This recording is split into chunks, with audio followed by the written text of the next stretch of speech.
Dieci anni fa l'accordo fra le 6 parti sociali costituenti, 3 confederazioni artigiane, Confartigianato Impresa, CNA e Casartigiani e 3 sindacali, CGIL e CISL e UIL, per creare Sani in Veneto, un fondo di assistenza sanitaria integrativa regionale per i lavoratori delle imprese artigiane. Un decennio di risposte alle esigenze espresse dagli iscritti al fondo, una platea in costante allargamento. Nel 2022 il fondo ha liquidato più di 13 milioni di euro di liquidazioni prestazioni sanitarie e su 260.000 richieste. E in più c'è una visione corale in cui arriva ad aver erogato più di 1,5 milioni di prestazioni in 10 anni e 60 milioni di euro in totale. Il fondo ha saputo adattarsi alla propria realtà e andando a convenzionarsi sia col privato che col pubblico e andare a potenziare la propria tutela con delle importanti iniziative come la non autosufficienza, che oggi stiamo approfondendo anche con esperti di altri enti a livello nazionale e anche con le nostre stesse parti sociali che ci portano alla visione delle aziende e dei lavoratori che rappresentano. Da 4 anni a questa parte il fondo dà un appuntamento annuale per presentare il proprio bilancio sociale, per spiegare come avvenga il proprio sostegno alle spese sociosanitarie di lavoratori e imprese. Sani in Veneto è un fondo sanitario che va ad integrare il servizio sanitario nazionale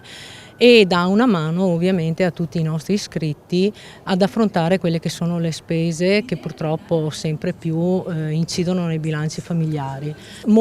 Da alcuni studi che abbiamo visto recentemente, molti cittadini italiani rinunciano a farsi curare e quindi il supporto che noi diamo alle famiglie diventa essenziale e importantissimo. La sfida, l'impegno che ci siamo dati come parti sociali fondatrici del Fondo Sani in Veneto è quello di avere un fondo che sempre più si integra con il sistema sociosanitario territoriale, che sia in grado di non solo dare un supporto rispetto alle spese sanitarie, ma di accompagnare lavoratrici e lavoratori del comparto verso una tutela a tutto campo per quello che riguarda il benessere dentro e fuori i posti di lavoro. Cresce l'ambizioso progetto di integrazione con la sanità pubblica, a cui si sono aggiunte 2 convenzioni già avviate da Sani in Veneto con l'ULSS 8 Berica e con l'azienda ospedaliera di Padova. Prosegue tuttavia il confronto sulle nuove dinamiche della non autosufficienza. Riteniamo che l'assistenza per i non autosufficienti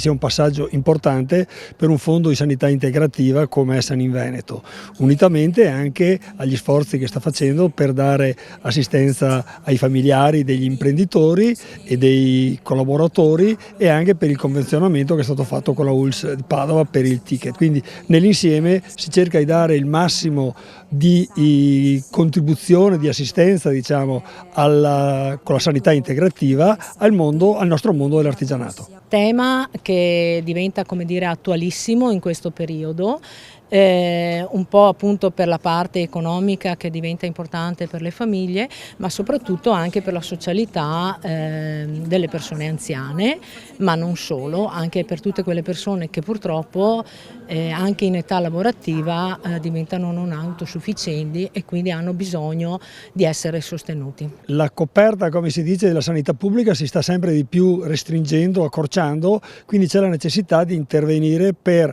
agevolare diciamo, il mondo dei lavoratori, degli imprenditori nell'insieme ad avere tutta quell'assistenza possibile che la sanità pubblica in questo momento ha difficoltà di dare. Quindi il ruolo del fondo di sanità integrativa è appunto questo e devo dire che Sani Veneto è cresciuto bene e sta lavorando molto bene a favore appunto di queste categorie.